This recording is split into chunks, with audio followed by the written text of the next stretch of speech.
My people, hope everybody's having a good weekend. Today's Father's Day, so happy Father's Day, my fellow cut sluts. We, my kid talked me into taking her to Kentucky Kingdom, which is a a theme park that's close by here where I live, about 30 minutes or so. Kind of like Six Flags. It used to be owned by Six Flags. I think it is no longer. But anyway, too old for that shit. But that's what she wanted to do, so that's what we did. If it had been up to me, I would have sat in my backyard and I don't know, flipped a knife and talked to the fucking squirrels or something. But I'm old and that's what I like to do. Um, Please make sure you check out DNKKnives.com. And if you purchase something from there, use this coupon code BehindTheEdge10 to get yourself 10% off. Hit that like button for me, please. It does not affect you, but it absolutely helps me and the channel very, very much. Follow me on Instagram if you have not already. And, yeah, all that shit. So Billy and Courtney from Apex Alchemy, another small channel. If you're not subscribed, go subscribe. Do yourself a favor. They're excellent people. Got tons of videos. Anyway, they brought me some stuff hand delivered me some knives to check out. So I want to thank them. I'll link their channel down in the description so you can check them out and all that good stuff if you haven't. Most of my viewers, I'm sure, already are subscribed and watch them.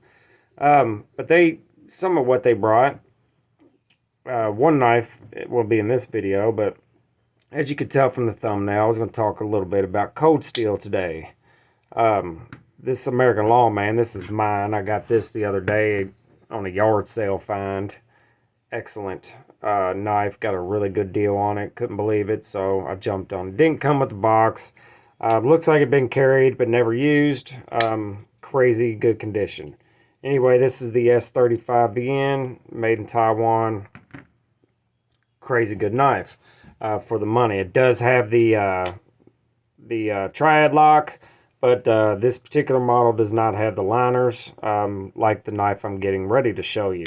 But it is still quite strong, durable, just like most cold steels are, and very well made, and I like it. Again, not a huge fan of S35VN, as you all know, but, for 120, when these are brand new, you can get them for 120 bucks or so. To me, it's a pretty good deal. I have to say, for the build quality and what it is, good deal. And cold steel, in the age of extreme price hikes, have seemed, in my opinion, to have kept their prices kind of level. They haven't really jacked their prices too bad as far as I've seen, and especially in the models I'm interested in. And cold steel is probably in my top 10 production brands. Didn't used to care for them as much, but now, after getting my hands on quite a few of them, I really do. And even this guy here, this is the 4 Mach Scout. This is the one in AUS 10A with the polymer handle. Absolute beast of a knife. You can get these for, if you watch them on Amazon, you can get them between 80 and 100. Absolute bruiser, beast. 4-inch blade, heavy. Absolutely incredibly robust, but carries well and feels excellent in hand. Probably one of the most comfortable big knives I've ever held. The AUS 10A has really kind of thrown a lot of people off, and I do understand that. I don't have a lot of experience with that steel, so I'm going to cut test both of these because I'm curious to see how the AUS 10 stacks up against the S35. And I am aware of the composition of both and the legacy of both steels. Everybody has their opinion, and there's tons of experts out there that They think they're experts anyway. Um, but nothing speaks better than your own personal experience with the steel.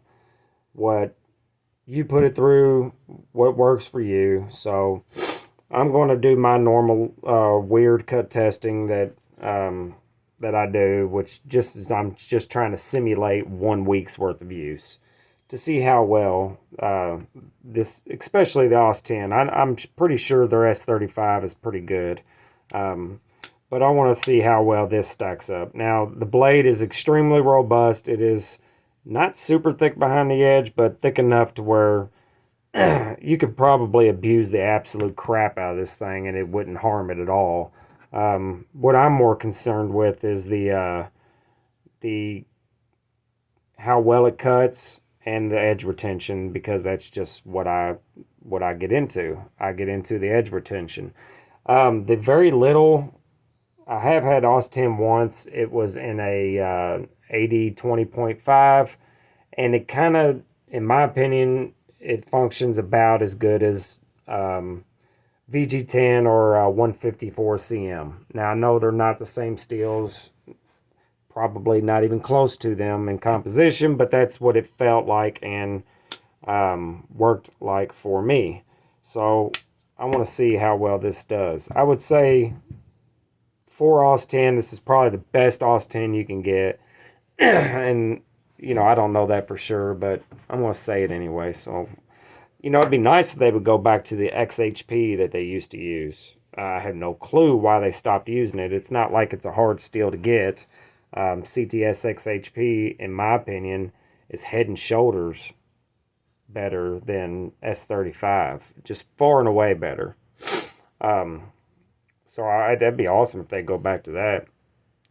I really want to get my hands on another 8010 because it's one of my favorite knives of all time. It is actually in my top 10 favorite knives of all time. And I'd like to get a 8015 and put some of them original goat scales on them because I think they look wicked cool. And I like the knife itself too. But I'm glad I picked this up. I saw, you know, it was at a flea market actually, not at a yard sale, but, you know, same fucking thing.